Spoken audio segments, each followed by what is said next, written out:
All right, Kathy, you're up first. All right. Welcome, everyone. What a crazy few months it's been. A funny story. I wore a shirt to work today that I'm supposed to wear a tank top under and did not wear my tank top. So I was pulling my shirt all day. So I hope no one's day was like mine. We are here because there are 3 people who are running for exec board for DFT 681. So I know the flyers say, MICORE, but we are all a part of DFT 681. There's no difference. All of us who work in Dearborn and who pay union dues are Dearborn Federation of Teacher members. So we're here because there are 3 people who are running on a slate, Amira, Joe, and Diana, who would like to have a town hall to share the things that they've accomplished in the district so far, what they would like to accomplish, and how they want to earn your votes.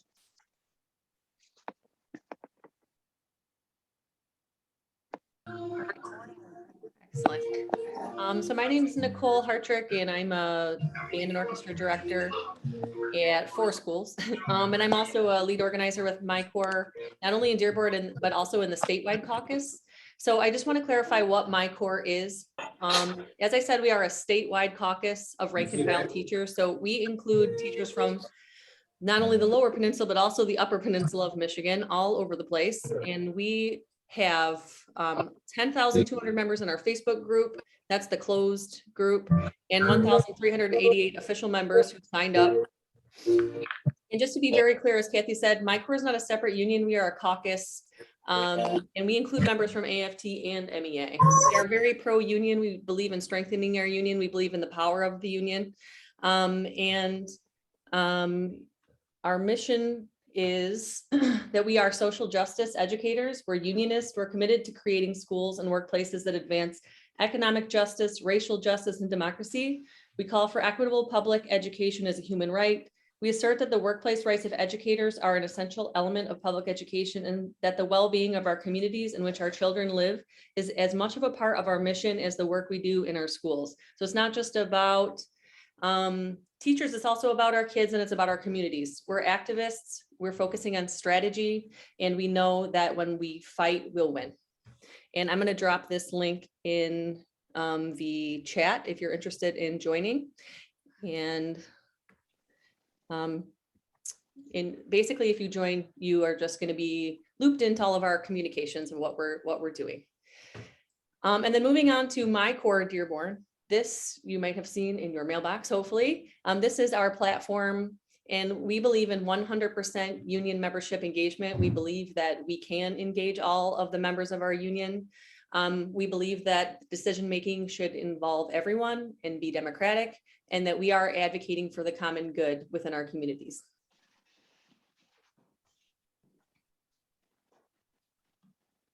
I'm not sure who's doing this slide. Is it Diana? That is me. All right. So my name is Amira Saidi. I am running for rep at large, and we have been a caucus since, Nikki, you were there since the beginning. Is it now 2.5, maybe 3 years? Yeah, right before the pandemic hit this summer. Yes. And then we got the flux of people that came running in. So our accomplishments are many, and we're going to specifically talk about the ones that have happened in Dearborn. This caucus has been hard at work addressing the inequities within our district and pushing back to ensure teachers and students in Dearborn are well supported. And back to our platform, we want 100% of every person in this district in the union to be represented and heard. I think we have 1 PT in the district. We might have 2 at this point, but even their voice matters. And in order to get that, we need transparency, we need democratic access to every member, and that's one of the things that we've heavily pushed. If you've enjoyed getting surveys asking your opinions about LOAs, if you've enjoyed the transparency around the grievances and the increase in communication, that's something that we've been advocating for quite some time now. One of the very first campaigns we organized was a Show Some Union Love campaign. And that's where we had people bring a friend. If you've been attending union meetings, bring one other friend. And we brought friends, we brought people who had never been to a union meeting before. They came to the room. And we also helped coordinate with the SEAM caucus, the Special Ed Advocacy Movement. And they had a show out at one of the union meetings. And I mean, they packed the room. And they were able to articulate their ideas. They had their concerns voiced in that room. And many people, again, in that whole movement had never been to a union meeting. So this is very important to us that we actively are not translating people not showing up to meetings as apathy. I think people need to see the importance of the union. They need to understand what their role in the union is. And we can't just be receptors for messages in memo meetings. I think we need to actively be solving problems collectively and not leaving it up to just leadership.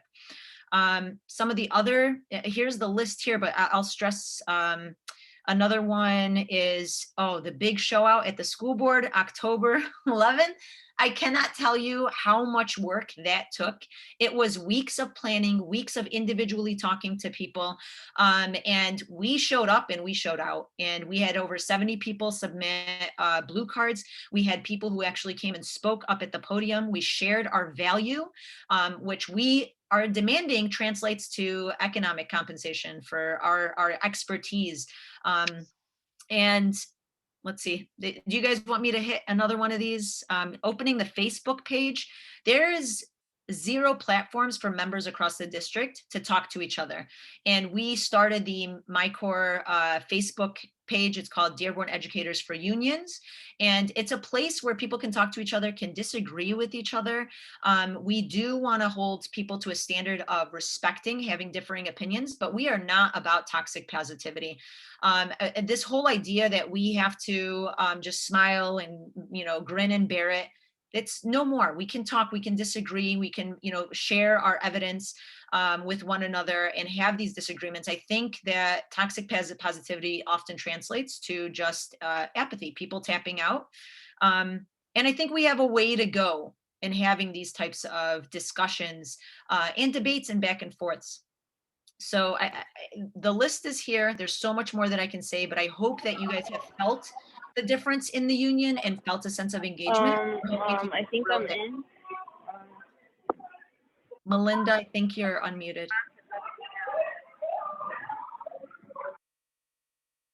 All right, thank you. All right, guys, my name is Rola Fajes. I'm actually a newer member of MICORE just last year. If it wasn't for Amira basically pulling me back in, saving me, really, I would have pulled out of the union and just like not cared really. So just to kind of give you an idea of how important MICORE has been in my life, like they brought me back into the union and really taught me the importance of like having a voice and sticking up for what's right and all those things that like we morally believe in on a daily basis. MICORE does that for me, especially in my job. So before I introduce the 3 candidates, I know Amira just typed it in the chat. If you're just joining us, please share your name and your building.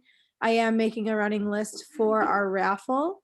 I'm also going to be monitoring the chat. So at any time, if you have a question or a comment and you'd like to just pop it in there, I will be monitoring and stopping to share those questions or comments with everybody. If you don't want it to be public, you can send it to whoever individually you'd like.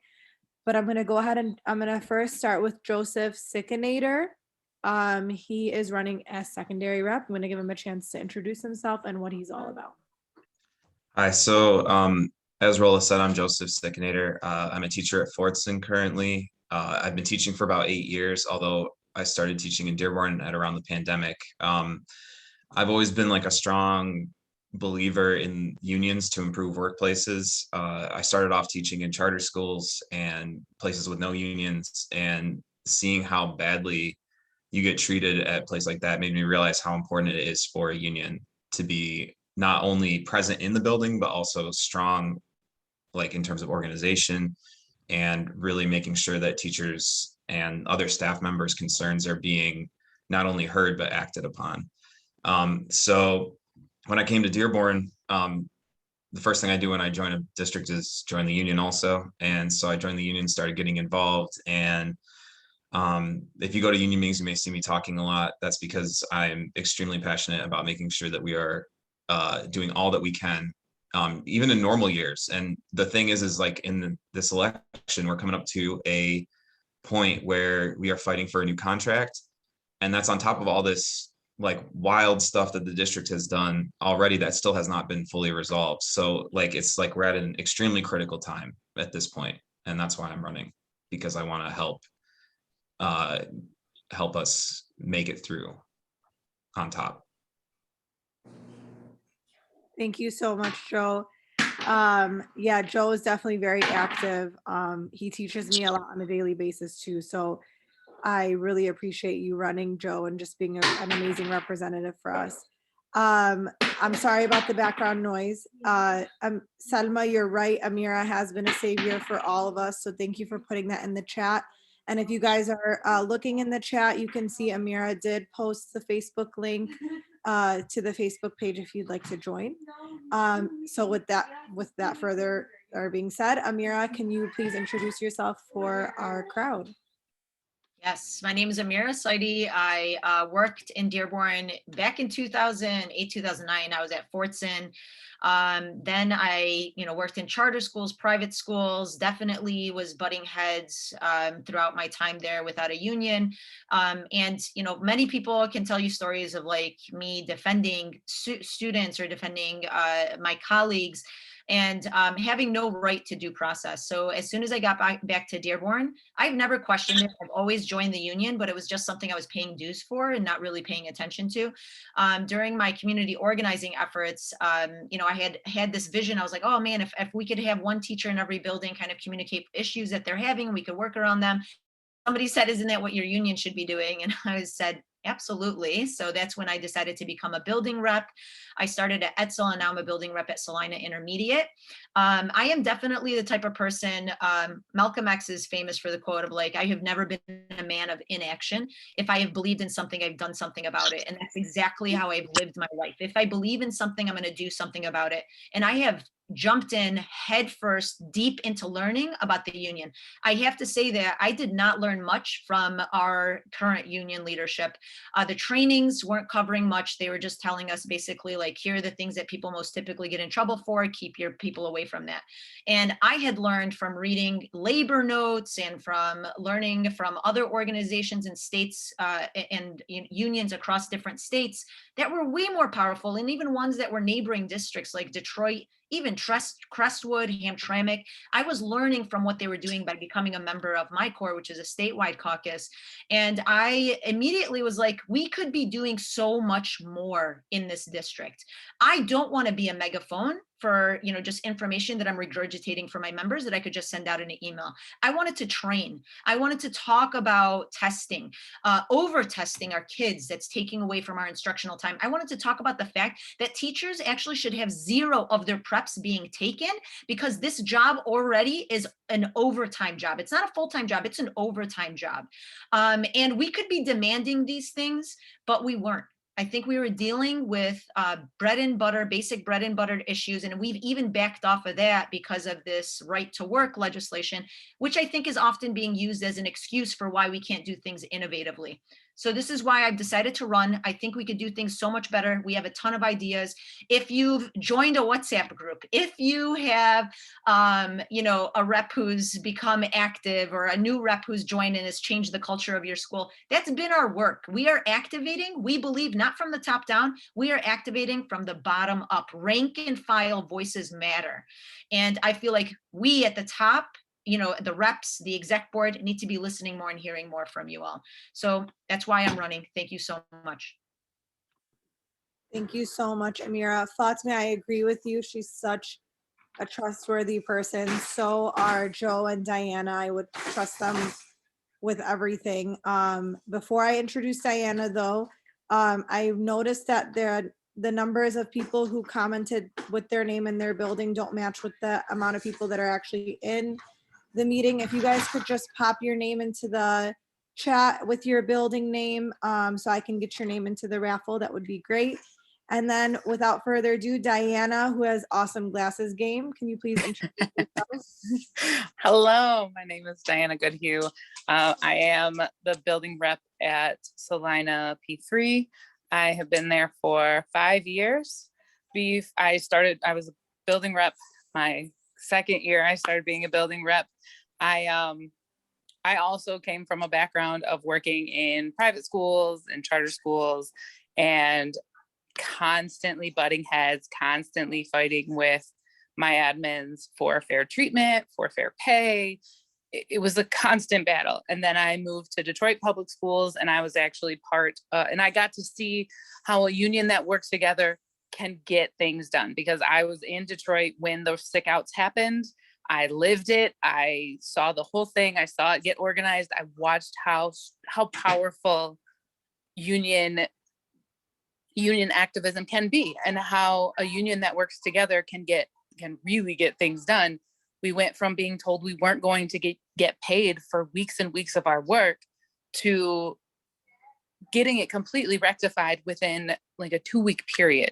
So I fully believe in the power of the union. I think that a union is essential to making sure that staff is treated fairly, to making sure that we feel appreciated and that we are taken care of.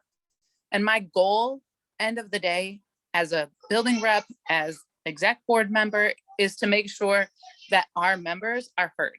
Whatever our members need, that we are fighting for it, that we're not just doing arbitrary things or going along with what the district is willing to, throw at us, because they'll throw us stuff every once in a while. And it seems to be, in my experience so far, that a lot of times our union just takes whatever we're thrown instead of fighting for what we actually need to get. We need to be proactive, as was just said in the chat, not reactive. I don't want to be reactive. I want us to go into, our negotiations within the next year ready to go with what we need, what is fair for teachers, and what will actually make our district thrive. End of the day, my goal is for our union to thrive, our students to thrive, teachers to thrive. That should be our goal. That should be where we aim for thriving, not just surviving in the situation that we're in right now. So, we don't take any vote for granted. I'm happy to talk with anybody. I want to talk to membership. I want people to come to me with issues. Let us fight for you. Thank you for all of the support we've gotten so far. And hopefully we'll pull it out and we'll get to keep representing you. Thank you guys so much. Asmahan, you're absolutely right. Like Diana said too, it's better to be proactive, and that's honestly what MICORE is. And these are what these 3 candidates are. They are proactive. They know their stuff. They educate themselves and everybody around them, so that we go into any meeting, any situation strong. Mariam, I also agree with you. Mariam was saying this is the first time she's felt comfortable with a union rep who goes in above and beyond. These 3 candidates are exactly what we need for our union. They will go above and beyond for us. And at the end of the day, they are, they work for the entire union, and they're going to do such an amazing job getting our union where it needs to be. So we appreciate all 3 of you. Good luck.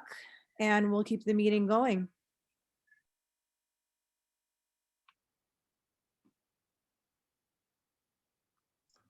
Okay, so I'm gonna share real quick our goals going forward. As a slate and as a group, MICORE is going to continue to fight for diversity in the bargaining team. We need a bargaining team that's more diverse, that represents more aspects of the schools in Dearborn. We want to establish building level contract action teams to gather member contract goals. So we want members to be much more involved in thinking about this contract as we come up to it, and what they might want, so that when the bargaining team gets to the table with the district, we actually have a good idea of what members are looking for. We want to increase transparency with everybody in the union. So we don't want, as I believe Amira said earlier, we don't want things to be megaphoned like, or told to us We want to be part of the process. We want everyone to be a part of the process and engaged in it. We want to implement more caucuses for certain, or for all groups in the union, really. We want more caucuses in order to allow people to have a louder voice. Individually, it's a lot harder to be heard than if you have a group of people who have similar needs and wants in a district. We want to continue to organize campaigns to improve teacher working environment and member education and knowing their own rights. So this is about like making sure that we're not just like handing off a folder of materials and saying good luck, but we are actually engaging with our members and making sure that they are empowered to know what they are allowed to do and what the bosses aren't allowed to do in the workplace. And we want to partner with community members and organizations around educational issues, educational justice issues. It's one thing to have teacher voices on your side, it's another thing to have the community as well. And that makes a big difference in having an effective and strong union. So there are a couple comments in the chat. Asmahan said we need a union to really be about students first by securing the needs of teachers first. I think that's such a powerful statement. I mean, you know, Dearborn's slogan is students first, right? But we often forget that, you know, the reason students thrive is because teachers thrive, and we go above and beyond. Like Amira said, we work endless hours to make sure our students get what they need. And for, you know, for this upcoming election, you have 3 candidates that are willing to do that for you. And then Hanan, I totally agree with you too. I appreciate as well how much these candidates are reaching out to us and really spending their personal time, like making sure that I'll see them for the amazing candidates that they are. One of somebody at Woodworth commented today, like, I've never had you know, people take this election seriously, and it just shows how dedicated these candidates are to the union, really. So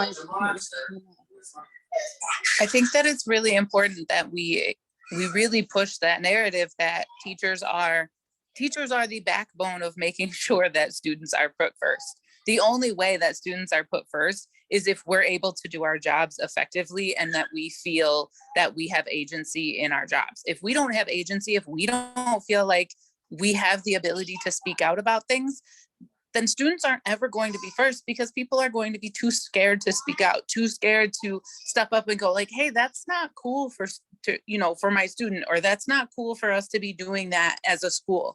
So I think it's so important that we have people in our union who are able to say like, okay, we have to bargain for these things that will make sure that we are secure and secure enough to be able to speak out for our students and for ourselves, so that we're not doing things that will stagnate us or keep our students from being as successful as they should be.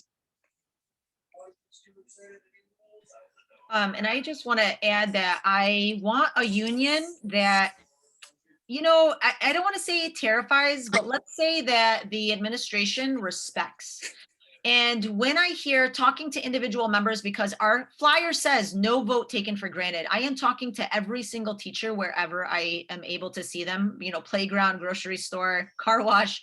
And I had a teacher tell me that in their building, it's basically, if you join the union, you're blacklisted. Like, the union is seen as a bad thing. So don't be active in the union. And for an administrator to comfortably be able to get that messaging out is problematic for me. Why is our union not strong enough to be like, oh, we're going to have a conversation with that administrator if that's the messaging that's, you know, being received by members. I also, you know, get very frustrated when I hear union leadership saying things like, well, the district did it without us knowing. Why is the district comfortable making decisions without consulting the union? And even though, you know, we can always say, well, legally they don't have to. Yes, legally they don't have to, but can we make them uncomfortable for having done that? Yes, we can. And I've seen unions in our state under the very same legislation being able to make decisions with their district, not maybe if they're comfortable with having us at the table. That's the type of union we should have as the third largest district in this state. 100%. I'm absolutely going to piggyback on that. Look, it's not a like fear situation, but it should absolutely be a partnership. They should understand that if they don't work with us, then their lives get harder. And if they don't, right now, they feel like, well, we can just do whatever we want. And the union's going to go along with it. That can't be how it goes. They have to understand that end of the day, there's 1,300 of us. We hold the keys to our district being successful. They have to play ball with us. They have to bring us to the table, and they need to feel that. So we have, sorry, Rola, we have 2 questions. I don't know if you guys are seeing because they're being Yes, sent. I see. One was how to increase engagement and increase of teacher voice when our plates are already full. That is such a great question. And then I have someone who chatted, I've heard people refer to this slate as extremist. What is your response to this? So I don't think can I just address the extremist side of things? I do not think that it is extreme to say that teachers deserve to have a say in their workplace environment. That's not extreme. It's not extreme to say that teachers deserve the right to advocate for their students and not feel afraid. It's not extreme to say that we should know what's happening with bargaining for our contract that's going to affect my life, my paycheck, my classroom. Those things, asking for that right is not extreme. That is just bare minimum, treat me like a human. This is my job. It is bare minimum for me to be able to say like, yes, I have a say in my job and how things are going to go. And I get to have some agency in what's happening. Just taking the crumbs that are handed to me, absolutely not. That is not the world that we're living in right now. And we absolutely have the power and the ability to negotiate better, to do better for ourselves and our students. And I don't think that that's extreme at all. I think that that should be the goal of the entire union.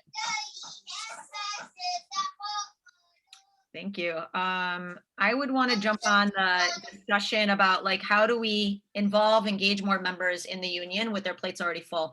I 100% agree. I have a hard time getting to general membership meetings. I know full-time staff who work elementary hours, getting to the union meeting, which, used to be in the DFT office, was like impossible. After you pick up the kids, after they have their clubs or whatnot. So I have always said, we need to send information out. We need to, give the reps the notes that they can then give to their members. We can't punish people like, you're not going to get this information because when's the last time you came to a general membership meeting? And that I think is very insulting to a lot of working families. We could offer childcare to people so that they could come with their kids. I know for example, executive board meeting notes are kept typed up in a box. You have to physically go to the building in order to see those notes. Detroit Public Schools, their DFT, posts it on a website publicly. Anybody can see their notes. So this level of secrecy, I always joke, like, are we the CIA? Like, why are we terrified of information getting out? I get strategy being private, but we don't need to keep private notes that our members are getting, or that is going to, people are like, oh, well, they're going to screenshot this or that. I said, people can secretly record meetings. People can screenshot notes. I can go into the DFT meeting, pick up those notes, screenshot them, and send them everywhere. This level of secrecy is actually preventing member engagement. I don't think the members have a problem showing up. I think our union has a problem showing up for our members and understanding the limitations that we have on our daily lives. Teaching has become unbelievably, what's the word I'm looking for? Expansive. It's taken over our lives with less pay, more days of teaching, more hours of teaching, of instruction during the year. So I think we could be doing better. Once members get information, they get activated. I have seen this happen over and over again. Have we not, Joe, Diana, have we not? Yeah. Oh, just even starting a WhatsApp group in my building has been like a huge, I've been able to communicate. I have people coming to me on the playground now and being like, hey, this situation happened, or I need help with this, or come talk to me about this. And it's super helpful because I think there was a long period of time where people were afraid that, not even just me, but just afraid that like going to the union would just not be useful at all. And being able to be there and talk to people and be, how can I help? Where can I get involved? I'll send a message to, we'll all do our work. It's been huge for our building, in my opinion, to see us to like work together and to feel like, okay, I do have a voice and someone is listening to me. Yeah, and I just want to piggyback on all this and say that like we live in the 21st century and there are digital tools that are available that were not available in the past, but now that we have them, we need to use them. Like Amira was saying, the notes can easily be posted on the website. They can be shared in a Google Doc. I tend to try and post the notes as much as possible on Facebook. Obviously, I'm not always able to do that, but if everybody was sharing those notes anyway, then it wouldn't be a big of an issue.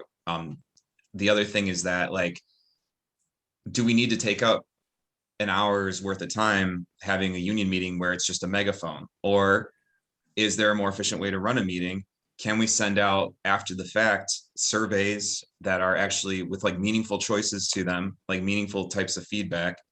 Can we ask for members' feedback even if they don't make the meeting, right? Like there's a lot of ways that we can engage members without having them needing to be there at that moment to make that engagement.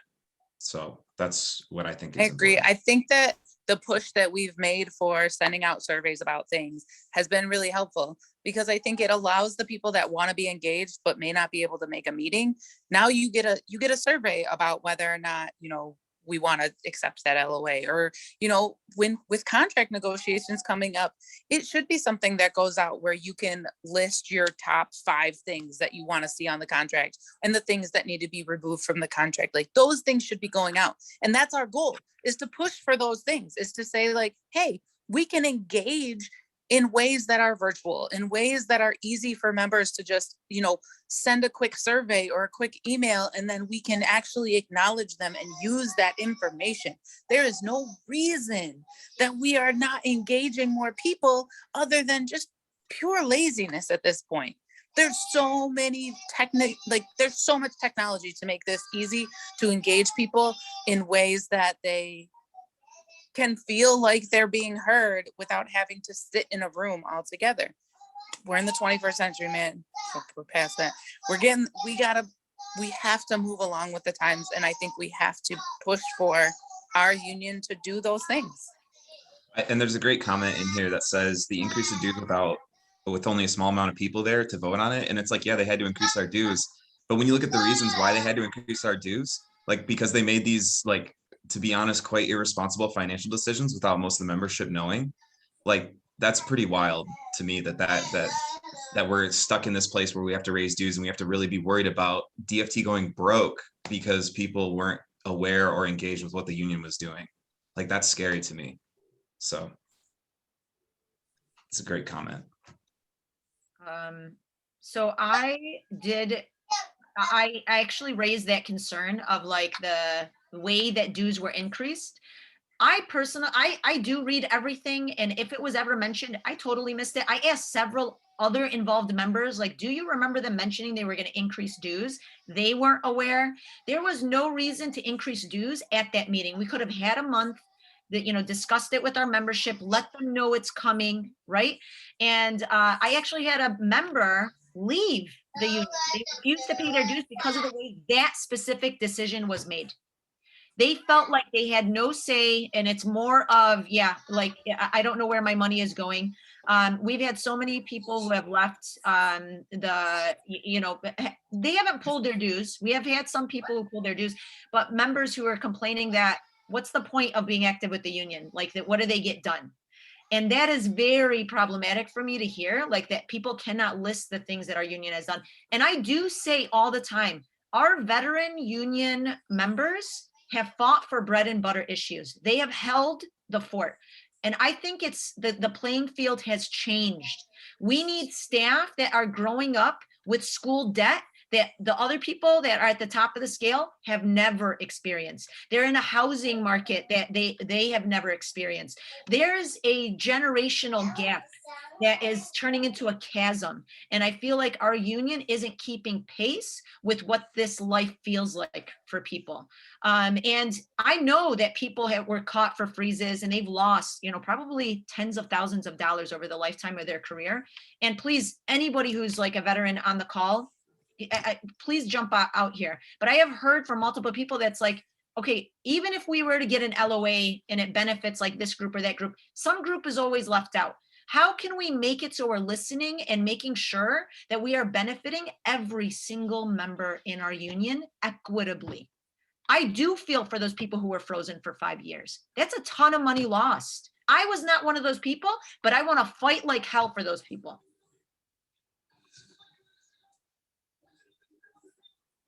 I agree. And I feel like that's a good way to increase engagement. Like so anyone hired in after I think 2010 or something gets like 9 sick days. I get 15. And anyone hired in when I was hired in, and to me, that's a problem because I'm looking at these people here on the screen. Diana's having babies, Nicole's having babies. And I was able to get 2 maternity leaves basically paid out of my sick bank. Whereas these people now who are hired, who get 9 days a year, how do you bank? So that's something I'm willing to fight for, even though it benefits me 0. And we need people who are willing to fight for something just because it's right, not because it's right for them. And that's what I love about this slate. That's what has drawn me to Amira. That's what's like, we're fighting for what's right, period. And that's what solidarity truly looks like. Look, I'm done having babies, but let me tell you right now, doing maternity leave where you're only getting paid for 20 days is brutal because all you want is to be with your baby and you're still going like, well, I guess we'll figure out like how to pay for this. And we made it work and I'm done. There will be no more babies, but I don't ever want anybody else to feel like that. That's such a terrible way to go into motherhood. And absolutely, Hanan, it's the worst feeling when you're going like, okay, I know I have to like figure it out, or I have to go back to work after 2 or 3 weeks. That's insane. That's absolutely insane. And we should absolutely not be doing that to our membership, men or women. Can I just say that this is absolutely an everybody situation. Every man that works at our schools should have the ability to take paternity leave, and every woman that works at our schools should be able to take maternity leave. If you adopt a child, you should be able to take time for that, and you should not have to worry about not having enough money to make it happen. Thank you. I did want to keep this town hall to a tight 45, but people can stay as long as they like. But I do want to announce our 2 raffle winners. So what I did was I pulled up the random number generator from 1 to 100 on Google, and I have 2 winners. One is Aviva Match from Hague. If you're still on the call, you get a Tim Hortons gift card. And we also have, She's a new SLP. She just got hired this year. Yay, Aviva. Woo! You get rewarded for being Thank you. You're welcome. She's here. We have also Tina Champagne. She here? I saw the name at one point. She was here. Where'd she go? Tina looks like she was on here, yeah. I see her. She's logged in. Tina, you are the second winner. Yay! So Tina, we will get those gift cards to you and Aviva. We know your schools. We will find you. But if anybody wants to hang out, Nikki, I don't know if we want to stop recording. We want to appreciate all of you for coming. Invite a friend to vote, and we want all those first-time voters. Last year was the first time I've seen as many people vote on the union elections, and I think that was the most they have ever voted in recent history. And I want to match that and beat it. I want every single member to care enough about the union to vote, whether we win or lose. We hope to earn your vote for our slate. And I want people to understand that who's running our union changes the culture and how we feel. If we're feeling like apathetic, if we're feeling like powerless, then a change needs to happen. I definitely don't feel powerless. I know Diana doesn't feel powerless. I know Joe doesn't feel powerless. We are making things happen, and we want to make sure that every single person in the district feels that way. Joe, Diana, any last words? I think you wrapped it up really well. You know, we absolutely, look, our goal is to work for you, for all of us, to make things better in Dearborn. That's end goal for me. Agree with everything everyone said. And if you want to help out and get a little bit more active, feel free to fill out the MICORE thing and get in contact with us.